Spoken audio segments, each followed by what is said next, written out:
اللہ تعالیٰ کے فضل و کرم سے ہم سورۃ البقرہ کی تلاوت کر رہے تھے، اور سورۃ البقرہ میں ہم آیت نمبر 3 مکمل کر چکے ہیں کہ متقین کی تعریف کر رہا تھا اللہ تبارک و تعالیٰ کی. فرمایا کہ یہ قرآن جو ہے، یہ کتاب، یہ عظمت والی کتاب تقوی والوں کے لیے، متقین کے لیے ہدایت ہے. ٹھیک ہے، اب متقین کون ہیں؟ متقین کے بارے میں فرمایا الذین یؤمنون بالغیب ویقیمون الصلاة ومما رزقناہم ینفقون. جو لوگ ایمان رکھتے ہیں غیب پر اور نماز کو قائم کرتے ہیں اور جو ان کو ہم نے عطا کیا ہے اس میں سے خرچ کرتے ہیں. ایک بات اس کے اندر یہ بھی بتا دوں کہ الذین یؤمنون بالغیب، جو غیب پر ایمان لاتے ہیں، یہ دل کا کام ہے، عمل قلب، یہ دل کا کام ہے.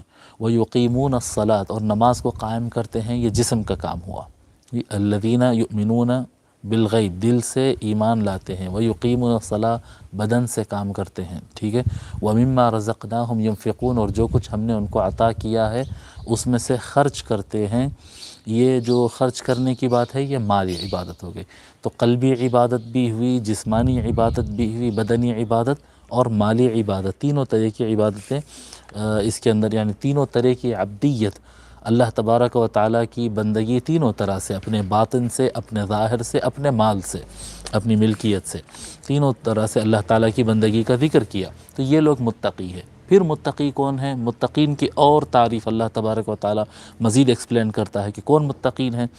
والذین یؤمنون بما انزل الیک وما انزل من قبلک وبالآخرۃ ہم یوقنون. اللہ تبارک و تعالیٰ فرماتا ہے والذین، اور جو لوگ، واو اور، الذین جو، یؤمنون جی ایمان لاتے ہیں، یؤمنون بما انزل الیک، بی سے، ما جو، انزل نازل کیا گیا، الیک آپ کے پاس، بما انزل الیک اس پر جو آپ کے پاس نازل ہوا. والذین یؤمنون بما انزل الیک، اور جو لوگ ایمان لاتے ہیں اس چیز پر جو آپ کے پاس نازل کی گئی. وہ کیا ہے صاحب؟ وہ قرآن کریم ہے. جو نبی اکرم صلی اللہ علیہ وآلہ وسلم کے پاس جو شے اتاری گئی ہے وہ قرآن کریم ہے. عربی زبان میں حضرت بحر العلوم رحمۃ اللہ علیہ لکھتے ہیں کہ عربی زبان میں انزال اور تنزیل میں فرق ہوتا ہے. انزال کا مطلب بھی اتارنا ہوتا ہے، تنزیل کا مطلب بھی اتارنا ہوتا ہے. لیکن انزال ایک دم اتار دینے کو کہتے ہیں، اور تنزیل رفتہ رفتہ جز کو اتارنے کو تنزیل کہتے ہیں. یعنی اللہ تبارک و تعالیٰ قرآن کریم کے لیے انزال کا لفظ استعمال کیا ہے، اور تنزیل کا جب لفظ استعمال کریں گے تو جیسے جیسے واقعات ہوتے، جیسے جیسے ضرورت پڑتی ہے، جہاں پر جو سچویشن ہوتی ہے، تو اللہ تبارک و تعالیٰ کی طرف سے حکم آ دیتا ہے کہ یا رسول اللہ، اے میرے محبوب، اب یہ آیت بیان کر دیجئے، اے جبرائیل یہ آیت پہنچا دیجئے، اور یہ آیت جو ہے امت تک پہنچا دینا ہے. تو یہ رفتہ رفتہ ایک ایک آیت، چار چار آیت، ایک ایک سورہ، دو سورہ، اس طرح سے جو نازل ہوا ہے، اس کو تنزیل کہیں گے. اور ایک دم جو اتارا جاتا ہے اس کو انزال کہتے ہیں. مفسرین میں اس میں اختلاف ہے، دو تفسیریں اس کی بیان ہوتی ہیں انزال سے متعلق. فرماتے ہیں کہ لوح محفوظ میں ہے قرآن کریم، لوح محفوظ میں سے یکایک ایک مرتبہ آسمان دنیا پر اللہ تبارک و تعالی نازل فرما دیا. یہ آسمان پر جو ہم کو نظر آتا ہے، آسمان دنیا پر اللہ تبارک و تعالی نازل فرما دیا. پھر وہاں سے جو ہے اللہ تبارک و تعالی حسب موقع جبرائیل علیہ السلام کے ذریعے حضور اکرم صلی اللہ علیہ وآلہ وسلم کے سینے اطہر پر اور قلب مبارک پر نازل کرتا جاتا. یہ ایک معنی ہو گیا اس کا. ٹھیک ہے، لوح محفوظ سے یکدم نازل ہوا اور حضور کے سینے مبارک پر، دل مبارک پر تھوڑا تھوڑا کر کے پہنچ رہا. یہ ایک معنی ہوا اس کا انزال کا. لیکن بحر العلوم رحمۃ اللہ علیہ کچھ اور لکھتے ہیں.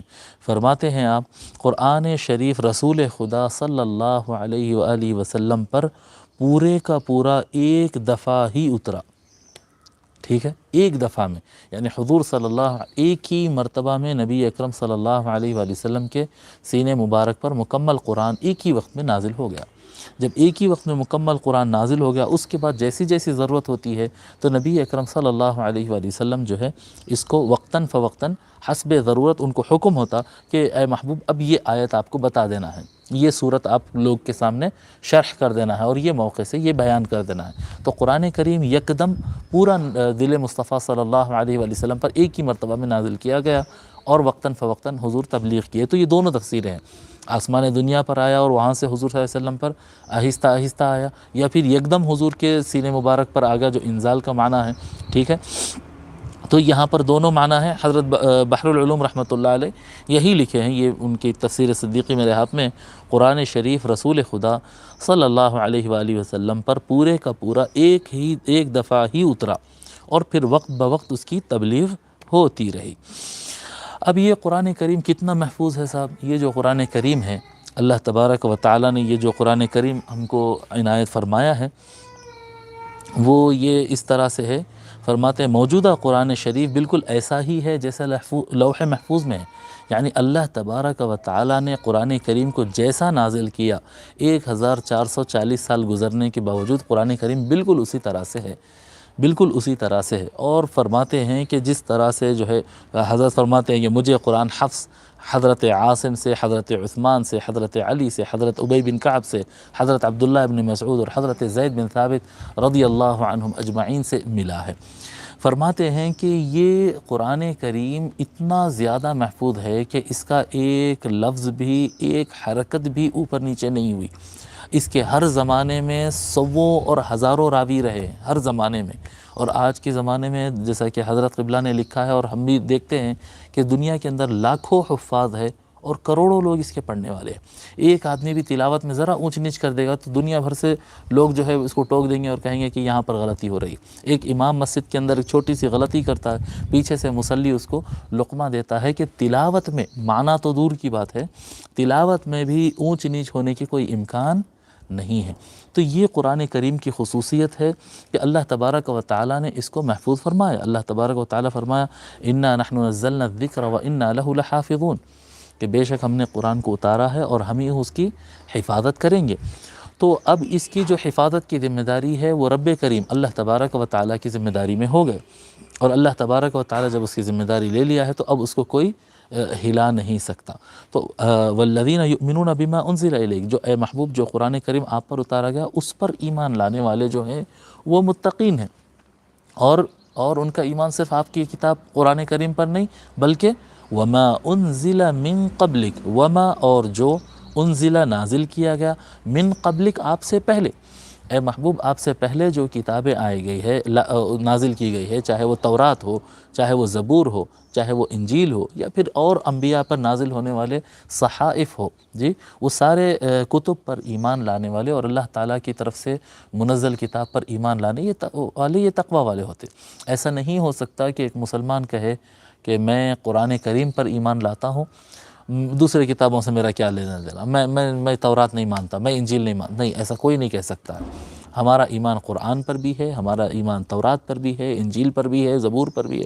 اللہ تبارک و تعالیٰ نے جتنے کتابیں نازل فرمائی ہیں ان تمام پر ہمارا ایمان ہے، ان تمام کتابوں پر ہمارا ایمان ہے۔ لیکن ایک مسئلہ ہے یہاں پر، ہم ایمان لاتے ہیں اس کتاب پر جو اللہ تبارک و تعالیٰ نے نازل کیا ہے، لیکن جو بندوں نے کام کیا ہے، کیونکہ سابقہ کتابوں کے ساتھ اللہ تبارک و تعالیٰ نے حفاظت کی گارنٹی نہیں دیا بلکہ اس کی حفاظت کی ذمہ داری بندوں کے سپرد کیا تھا۔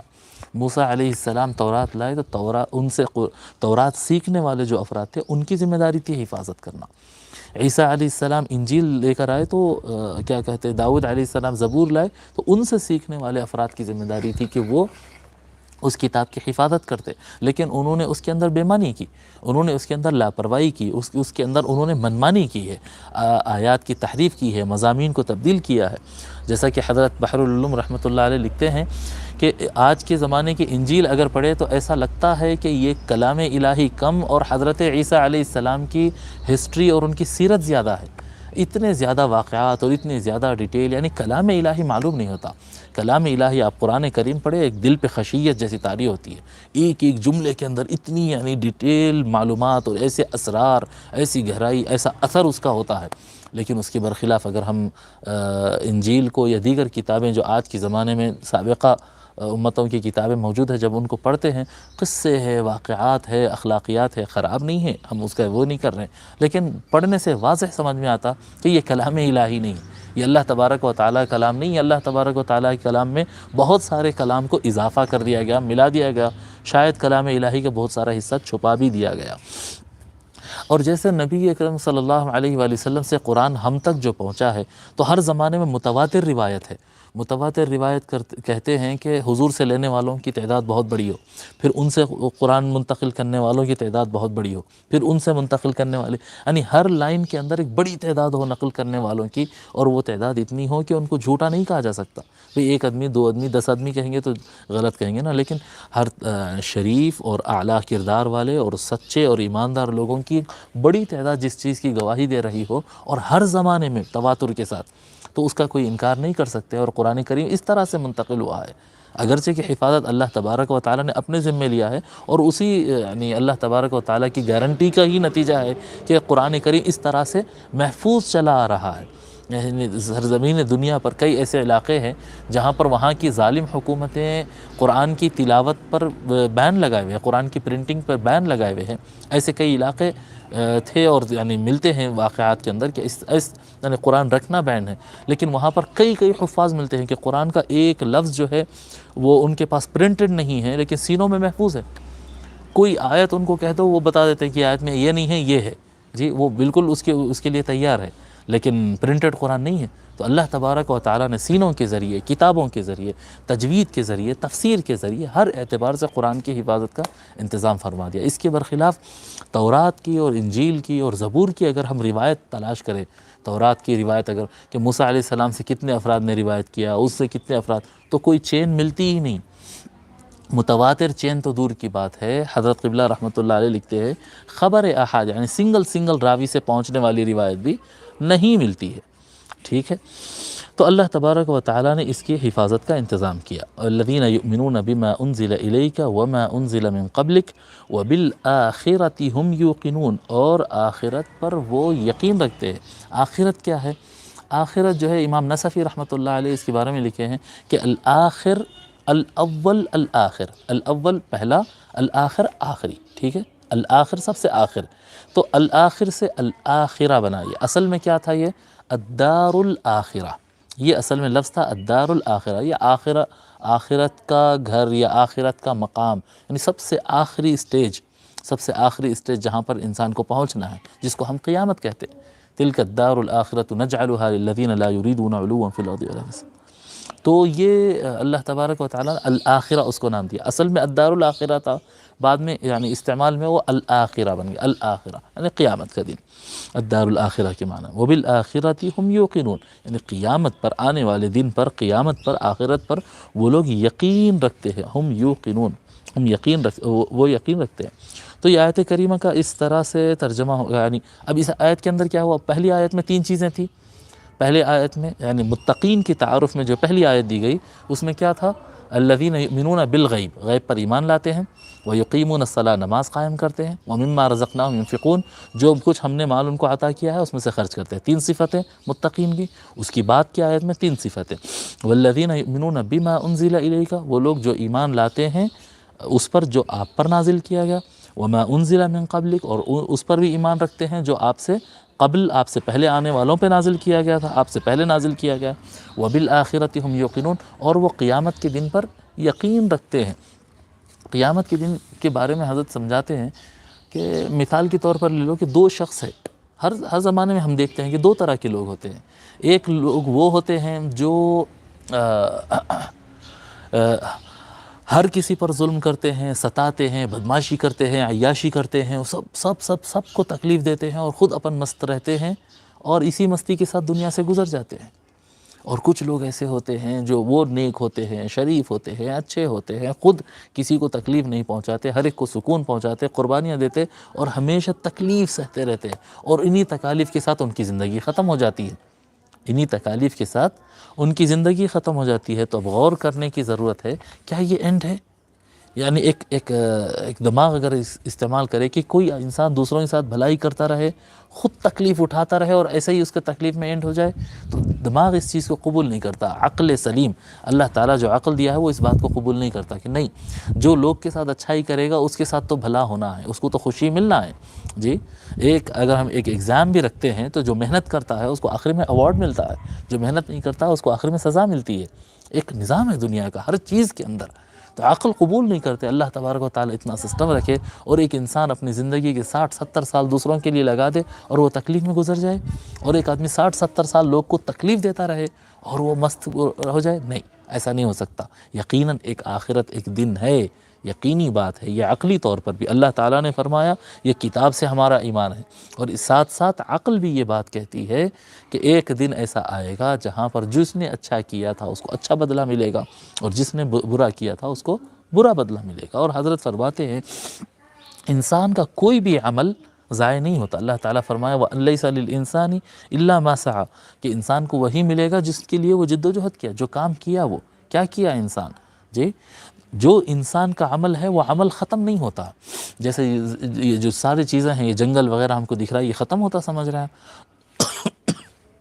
درخت اٹھتا ہے, بڑا تنا بنتا ہے, بوڑھا ہو جاتا ہے, اس کے بعد گر جاتا ہے, یہی تنا زمین کے اندر دفن ہوتا ہے.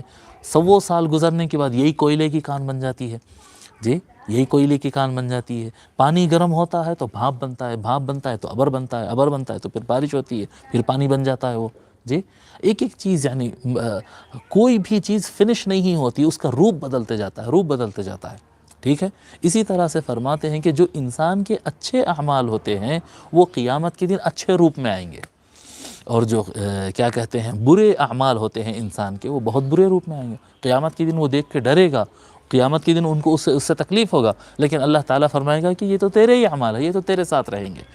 ایک انسان ہے کہ اس کو سکون محسوس ہوتا رہے گا. کیوں سکون محسوس ہو رہا ہے؟ کیونکہ اس کے اعمال دنیا کے اندر اچھے تھے, تو وہ قیامت کے دن سکون محسوس ہو رہا. اس کے اعمال خوبصورت روپ میں, نور کے روپ میں, روشنی کے روپ میں, اور کیا کہتے ہیں خوشبو کے روپ میں اور حسن کے روپ میں اس کے سامنے آ رہا ہے, اور وہ دیکھ کر وہ نظارے سے مطمئن ہو رہا ہے. یہ کیا ہے؟ یہ وہ ہے جو دنیا میں اس نے کمایا ہے, اس کے ہی اعمال ہے, اس کے ہی اعمال ہے. اس کے بعد اللہ تعالیٰ فرماتا ہے